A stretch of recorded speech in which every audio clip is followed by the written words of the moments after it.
সালামু আলাইকুম। মাসুম নূর আমেরিকার লস এঞ্জেলস সিটির গ্রিফিথ অবজারভেটরি সামন থাকি 3 দিন হয়ে গেছে লস এঞ্জেলস ভিজিট করা তাইছি। খুব সুন্দর একটা প্লেস গ্রিফিথ অবজারভেটরি, খুব নাইস লাগের, ভালো লাগের।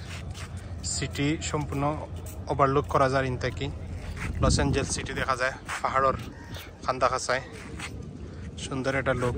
মোটামুটি সিটি পুরোপুরি এই সাইড থেকে দেখা যায়, রাইত হইলে আরও সুন্দর লাগে, লাইট থাকে। এখন একটা মিউজিয়াম আইছি, kind of museum Griffith observatory. প্রচুর মানুষ, আমরা প্রায় আধা কিলোমিটার না, প্রায় 1 কিলোমিটার আইটে আইছি। গাড়ি নিচে তুই আইছি, উপরে গাড়ি নাই, গাড়ির পার্কিংয়ের অলরেডি ফিল আপ হয়ে গেছে, যার কারণে নিচে গাড়ি রেখে আইতে হয়েছে।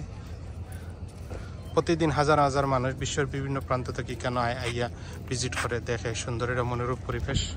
বালাউ পাহাড়ের পাদদেশে, পাহাড়ের সাইডে খুব ভালো লাগে। হাজার হাজার মানুষ, ভিতরেও খুব সুন্দর সুন্দর বিভিন্ন জিনিস আছে, কাইন্ড অফ জাদুঘর।